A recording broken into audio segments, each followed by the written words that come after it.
Okay, so this is the video for reactions. Energy, actually factors affecting reactions is what I referred to it in class, so I will refer to it as that now. One thing I want to talk about is how reactions and energy can interact. I guess interact would be the best word. Exothermic reactions, as it says right here, those are ones where energy is released into the surroundings, making it hotter. A lot of times when a bond is formed, it is exothermic reaction, so heat's going to be released. How do you know it's exothermic? As I said, heat is going to be released or light is going to be given off. The example I have here is sodium and chlorine. When they react together, there's an explosion and you get sodium chloride. Another example of an exothermic reaction where it's not heat but light would be a glow stick. If you crack a glow stick, what you're doing is allowing the two reactants to now mix, because there's usually one reactant inside some sort of like plastic bag like thing inside a liquid, and then that's inside the actual glow stick itself. When you crack it, you're breaking the bag and allowing the stuff to react. When it reacts, it lets off light. Hand warmers are also a type of exothermic reaction. If you shake the hand warmer or crack it again, you are allowing the different reactants to mix together, causing them to react, or allowing the reaction to start, and that's going to let off heat, hence an exothermic reaction. Endothermic reactions, on the other hand, suck energy out of the surroundings and then make the products colder. So a bond usually, when a bond is broken, this usually happens. An example of this would be ice packs, not the kind of ice packs where you just put ice in a bag, or the ones that you have to take out of the freezer. These are ones that are cold, not cold, that are room temperature, and then you shake them or crack them.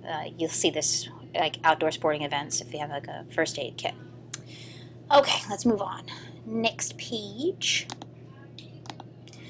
The law of conservation of energy, much like the law of conservation of matter or mass, the law of conservation of energy states that energy cannot be created or destroyed. It will change forms or will be transferred from one thing to another. In exothermic reactions, the energy is going to transfer from the products into the surroundings. So the products lose energy, the surroundings gain energy, that's what makes it hot. In an endothermic reaction, the products are going to suck in the energy, making it feel colder. So it's taking energy out of the the environment, putting it into its bonds. It's not going to feel hotter, it's going to feel colder. Okay, let's move on. Activation energy. This is, as it says here, the smallest amount of energy needed for molecules to react. Certain elements or certain compounds are going to need very little activation energy in order to react with each other, like sodium bicarbonate, or better known as baking soda, and acetic acid, which is better known as vinegar. You mix those two things together and almost instantly, or pretty much instantly, you have a reaction. So the activation energy is just basically pouring them together. That's not really energy. Okay?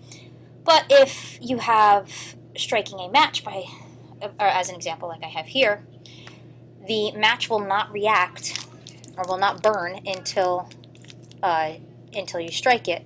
You could have a matchbook sitting there, and as long as there's no friction between the matches or the matches in a surface, it will not ignite.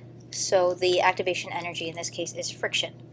The friction between the, in this case, sulfur and the carbon, the hydrocarbon that makes up the cardboard.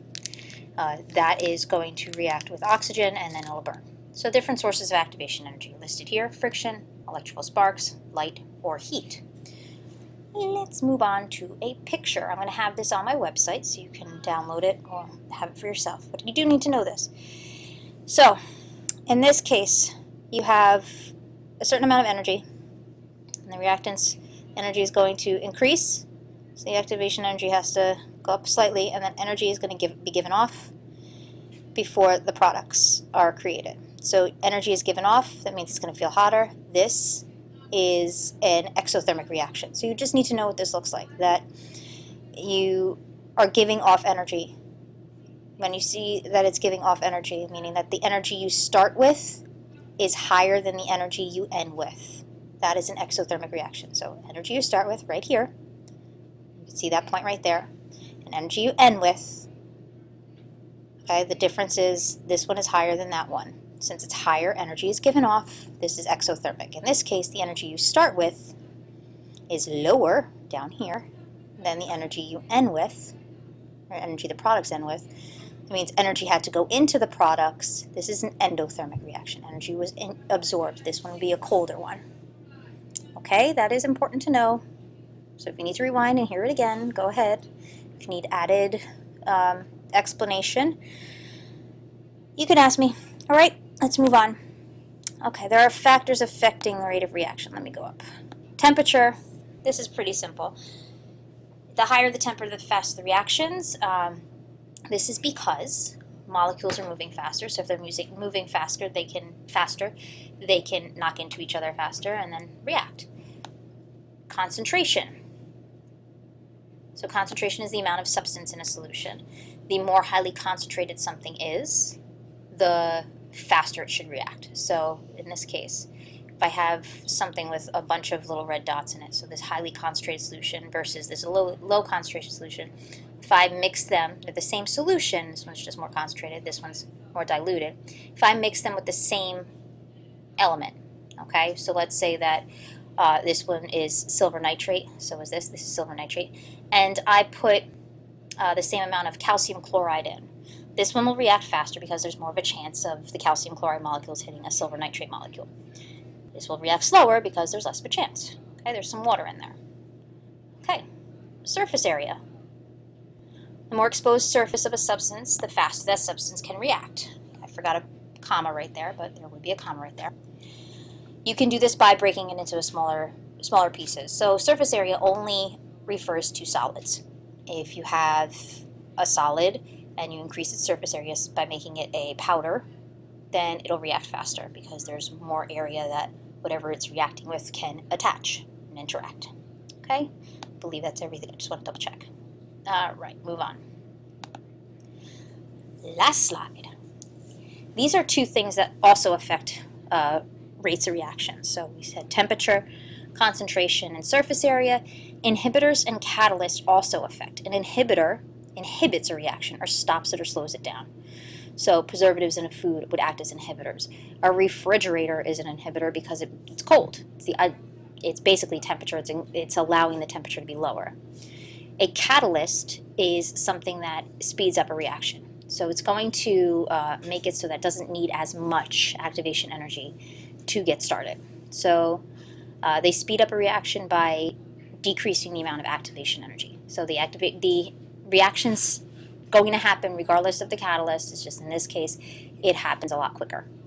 Okay, enzymes in saliva are a catalyst. I'm going to show you an example in class as well, and hopefully it'll make sense. And that is it for all the ones that we're going to be doing. I have just some guide questions if you want. I'm going to put those up. You guys can freeze this. You can go ahead and answer these different questions. And, oops, I just realized that this is a 2 and it should be a 3. Let me see if I can. Okay, so see if you can answer these. It's not homework. I want you to answer them for yourself because this is part of the test stuff. And go ahead and ask me questions if you need it. Yes, ask. I hope I didn't pronounce that incorrectly. All right, so answer these questions and I will see you in class. All right, see you later. Bye.